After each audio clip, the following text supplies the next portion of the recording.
ফেরেশতার জামাত থেকে বেরিয়ে গিয়ে বিদ্রোহ করে, তারা শয়তানের পদাঙ্ক অনুসরণ করে।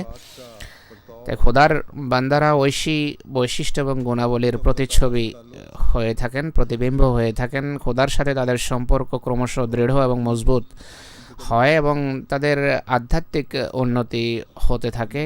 আর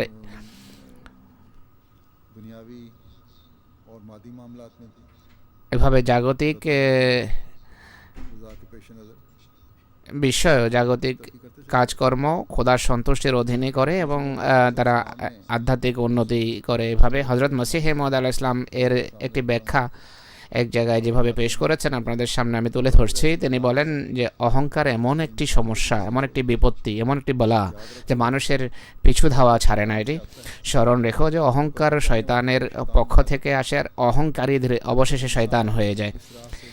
মানুষ যতদিন এই পথ থেকে সম্পূর্ণভাবে দূরে না যাবে, সে কখনো সত্য গ্রহণ করার যে কল্যাণধারা আছে সেটি লাভ করতে পারে না। সত্যের যে বাণী তা সে কখনো গ্রহণ করতে পারে না, আর ঐশী কল্যাণধারা থেকে সে কোনোভাবে লাভবান হতে পারে না এই অহংকারের বর্তমানে। আর এটি সেই বিরোধিতার ফল যা সে নবীর করে থাকে। যত ইবাদতেই করুক, যত সেজদাই করুক, তার কোনো লাভ হয় না। হযরত মসিহ মউদ আলাইহিস সালাম বলেন যে আমার বিরোধিতা করতে করতে সেজদা, আমার বিরুদ্ধে অভিশাপ দেওয়ার জন্য সেজদা করতে করতে নাকও যদি তোমাদের গলে যায়, তোমরা আমার কোনো ক্ষতি করতে পারবে না। তিনি আরও বলেন যে এই অহংকার সেই ব্যক্তির সত্য গ্রহণের পথে বাধা। তাই কোনোভাবে অহংকার করা উচিত নয়। জ্ঞান, সম্পদ, সম্মান, প্রতিপত্তি, বংশ, পরিবার বা খানদানের ক্ষেত্রেও নয়।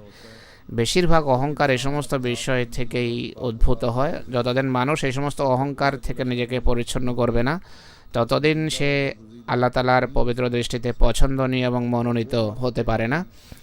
আর সেই ঐশী তত্ত্বজ্ঞান যা কামনা বাসনার বিষকে জ্বালিয়ে ছাই করে দেয়, সেই পর্যায়ে মানুষ পৌঁছতে পারে না। অন্তঃসার শূন্য জ্ঞান তাদের থাকে, কিন্তু তত্ত্বজ্ঞান লাভ হয় না।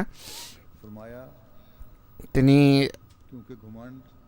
আরও বলেন যে অহংকার শয়তানের অংশ, এটি খোদা পছন্দ করেন না। শয়তানও এই অহংকারই করেছিল আর নিজেকে হযরত আদম থেকে বড় ভেবেছে আর বলে বসেছে যে আনা খায়রুম মিনহু খালাকতানি মিন নারিন ওয়া খালাকতাহু মিন তিন।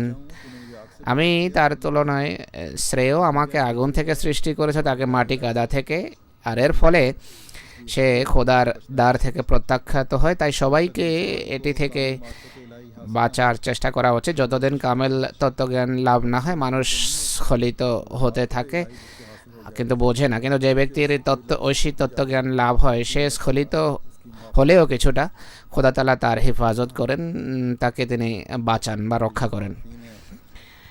অতএব এই যে বিরোধী, নবীদের যারা বিরোধী বা মসিহ মউদের যে বিরোধী রয়েছে, এই বিরোধিতার কারণ হলো তাদের অহংকার। এরা কখনো খোদার নিরাপত্তার বেষ্টনীতে আশ্রয় পেতে পারে না, বরং শয়তানের কোলে তারা ঠাঁই নেয় এবং আশ্রয় নেয়। তিনি বলেন আদম আলাইহিস সালাম যখন স্খলিত হন তখন দুর্বলতা স্বীকার করেন এবং বুঝতে পেরেছেন যে ঐশী কৃপা ছাড়া আর কিছু আমাকে রক্ষা করতে পারে না। তাই দোয়া করে খোদার কৃপা ভাজন হয়েছেন। রব্বানা যালামনা আনফুসানা ওয়া ইল্লাম তাগফির লানা ওয়া তারহামনা লানাকুনান্না মিনাল খাসিরিন। হে আমাদের প্রভু, আমরা নিজ প্রাণের উপর জুলম করেছি, যদি তুমি হেফাজত না করো, তোমার রহমত যদি আমাদের হেফাজত না করে, তাহলে আমরা অবশ্যই ক্ষতিগ্রস্তদের অন্তর্ভুক্ত হব। হায়, এ কথা যদি তারাও বুঝতো যারা উম্মতে মুসলিমার অন্তর্ভুক্ত হওয়ার দাবি করে, আর যে মসিহ মউদ আসার রাসূলুল্লাহ ভবিষ্যৎবাণী করেছেন, আর যে ব্যক্তি খোদার সাহায্য সমর্থনে সজ্জিত হয়ে প্রেরিত হয়েছেন, তাকে মানার পরিবর্তে তার বিরোধিতা আরম্ভ করেছে এরা। बागियाना ख्यालात के लोगों के पीछे चलकर বিদ্রোহী ভাবাপন্ন মানুষের অনুসরণ করে যোগ ইমামকে ক্ষতিগ্রস্ত করার চেষ্টার পরিবর্তে তাকে মানার প্রতি আপনারা মনোযোগ দিন। হযরত মসিহ মউদ আলাইহিসসালাতু ওয়াসসালাম বারবার বলেছেন যে যদি এইটি ঐশী জামাত না হতো তাহলে কবে ধ্বংস হয়ে যেত। मसीह मऊद की मुखालफत के সুতরাং মসিহ মউদের বিরোধিতার পরিবর্তে আদমের যে দোয়া ছিল তা নিয়ে একটু ভাবুন, চিন্তা করুন। আজও टीवी पे भी आ रहा है। আপনারা টেলিভিশনে দেখছেন লাহোরের দুটো মসজিদে আক্রমণ হয়েছে, মডেল টাউন এবং দারুজিকেরে ভয়াবহ আক্রমণ করেছে, কুন্দ্রিতেও মিছিল বের করা হয়েছে আমাদের বিরুদ্ধে।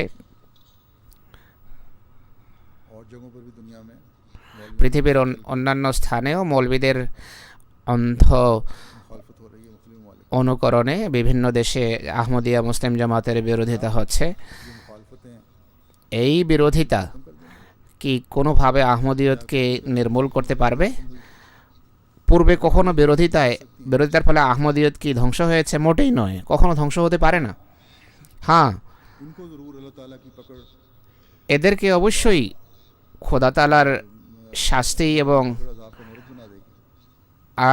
আল্লাহ তাআলা শাস্তি এবং আযাব এদের উপর পতিত হবে। আমাদেরকে নসিহত করতে গিয়ে মসিহ মউদ বলেন যে দোয়া এমন একটি বিষয়, এমন একটি জিনিস যে আদমের যখন শয়তানের সাথে যুদ্ধ হয় তখন দোয়া ছাড়া অন্য কোনো অস্ত্র কাজে আসেনি। অবশেষে শয়তানের বিরুদ্ধে আদম যে জয়যুক্ত হয়েছেন তা দোয়ার মাধ্যমে হয়েছে। তিনি আরও বলেন যে আমাদের দৃঢ় বিশ্বাস যেভাবে সূচনাতে দোয়ার মাধ্যমে শয়তানকে আদম পরাস্ত করেছেন, একইভাবে এখন শেষ যুগে দোয়ার মাধ্যমেই বিজয় দান করবেন, তরবারির মাধ্যমে নয়। को शैतान पर फतह প্রথম আদম শয়তানের বিরুদ্ধে বিজয় পেয়েছেন দোয়ার মাধ্যমে। রব্বানা যালামনা আনফুসানা ওয়া লাম তাগফির লানা ওয়া তারহামনা লানাকুনান্না মিনাল খাসিরিন। हमने अपनी जानों को जुल्म হে আমাদের প্রভু, আমরা নিজ প্রাণের উপর জুলম করেছি, অন্যায় করেছি। যদি তুমি আমাদের ক্ষমা না করো এবং দয়াদ্র না হও তাহলে আমরা যে ক্ষতিগ্রস্ত লোকদের অন্তর্ভুক্ত হব। হযরত মসিহ মউদ বলেন যে দ্বিতীয় আদমকেও অর্থাৎ হযরত মসিহ মউদ আলাইহিসসালাতু ওয়াসসালামকে, যাকে আল্লাহ তাআলা দ্বিতীয় আদম আখ্যায়িত করেছেন, शैतान से आखिरी যিনি শেষ যুগে শয়তানের সাথে শেষ যুদ্ধ করছেন, এইভাবে দোয়ার মাধ্যমেই তিনি বিজয় লাভ করবেন। সুতরাং এই যে শত্রুতা বাড়ছে, বরং কোনো কোনো স্থানে শত্রুতা কয়েক গুণ বেড়ে গেছে, সামান্য শত্রুতা নয়।